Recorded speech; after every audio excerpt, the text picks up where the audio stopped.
تکبیر، نعرے رسالت۔ آپ سبھی لوگوں کو عید میلاد النبی کی پرخلوص مبارکباد پیش کرتا ہوں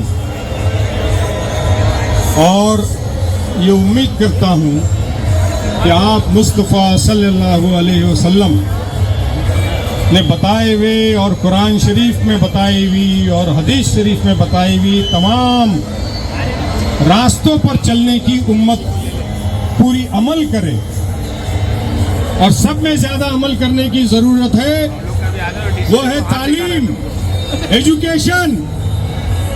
آپ صلی اللہ علیہ وسلم نے فرمایا تھا کہ اگر ایک بچی تعلیم حاصل کرتی ہے تو 10 پیڑھی کو وہ تعلیم دیتی ہے، 10 پشتوں کو وہ تعلیم دیتی ہے۔ تعلیم، ایجوکیشن ہی ایک ایسی چیز ہے جو دنیا میں آپ کو سر اونچا کر کے جینے کی راہ بتا سکتی ہے۔ تعلیم ایک ایسی چیز ہے کہ دنیا میں اس سے آپ کو کوئی آپ سے چھین نہیں سکتا۔ آپ کی پراپرٹی چھین لی جا سکتی ہے، ملکیت چھین لی جا سکتی ہے، پیسے چھین لیے جا سکتے ہیں، داغینے چھین لیے جا سکتے ہیں، دنگے فساد میں آپ کی پراپرٹی جلا دی جا سکتی ہے، مگر صرف ایک تعلیم ایسی چیز ہے جو دنیا کی کوئی طاقت آپ سے چھین نہیں سکتی۔ اس لیے آپ کو حضور کے بتائے ہوئے راستے پر، اسلام کے بتائے ہوئے راستے پر چلنا ہے تو بچوں کو دینی تعلیم اور دنیاوی تعلیم آپ کو دینا ہے۔ ہاتھ اٹھا کے بتائیے، دونوں ہاتھ اٹھا کر کے گواہ دیجئے کہ آپ اپنے بچوں کو پوری مکمل تعلیم دیں گے اور اپنی بچیوں کو بھی پوری مکمل تعلیم دیں گے۔ اور اگر نہیں دیا تو اگر جو غریب ٹھیلا کھینچ رہا ہے، رکشہ چلا رہا ہے، تو آپ کے بچے کے لیے بھی کسی رکشے والی کا رشتہ آئے گا، کسی ٹھیلے والے کا رشتہ آئے گا، کسی انجینئر کا نہیں آئے گا۔ تو تعلیم اگر ہوگی تو پورا خاندان ترقی کرے گا، پوری قوم ترقی کرے گی، اور حضور کے بتائے ہوئے، اسلام کے بتائے ہوئے، قرآن کے بتائے ہوئے، حدیث کے بتائے ہوئے راستے پر ہم ترقی کر سکتے ہیں۔ حضور نے فرمایا تھا اس زمانے میں کہ اگر تعلیم کے لیے چین تک جانا پڑے تو چین تک کے جائیے۔ سب میں پہلی ڈی سی پی صاحب، ہمارے حضور کے گھر میں سب میں پہلے عورتوں کا، بچیوں کا مدرسہ شروع ہوا۔ مدرسے کے معنی ہوتے ہیں اسکول، عربک میں اسے مدرسہ کہتے ہیں۔ سب میں پہلا عورتوں کا اسکول اگر کہیں شروع ہوا تو آپ صلی اللہ علیہ وسلم کے گھر میں ہوا۔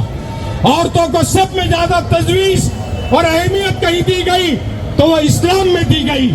آپ کی آمد پر دنیا میں اس وقت ہندوستان میں ستی ہو رہی تھی، چائنا میں بچیوں کو مار دیا جا رہا تھا، یورپ میں عورتوں پہ ظلم کیا جا رہا تھا۔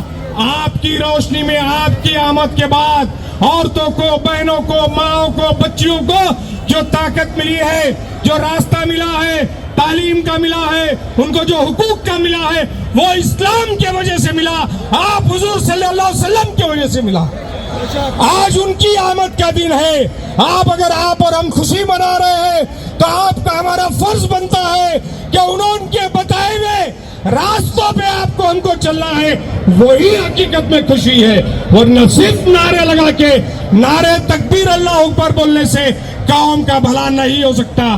قوم کا بھلا کرنا ہے، امت کا بھلا کرنا ہے تو تعلیم، دینی تعلیم، دنیاوی تعلیم میں آگے بڑھنا ہوگا۔ قرآن شریف کیا ہے؟ زندگی جینے کا ایک مادھیم ہے، ایک طریقہ ہے دنیا میں کس طرح جینا ہے۔ بچے نے ماں باپ کا خیال کیسے رکھنا ہے، بیوی نے شوہر کا خیال کیسے رکھنا ہے، پراپرٹی کی تقسیم کیسے ہونی ہے، یہی ساری باتیں قرآن شریف میں بتائی ہے۔ صرف عربک میں ہے، آپ کو ہم کو سمجھتا نہیں ہے، آپ اور ہم رٹا مارتے ہیں۔ انسائکلوپیڈیا آن ہیومن لائف کیا ہے تو وہ قرآن شریف ہے۔ حدیث کیا ہے تو اس کے ڈیفینیشن بتانے کا راستہ ہے، تفصیل سے بتایا گیا ہے کہ روزہ کیوں رکھنا ہے، زکوٰۃ کیوں دینا ہے، فطرہ کیوں دینا ہے، نیاز کیوں کرنی ہے۔ تو یہ ہر چیز انسان کی زندگی کے لیے ہے۔ آپ 5 وقت کی نماز پڑھیے، آپ کا شریر اچھا رہتا ہے،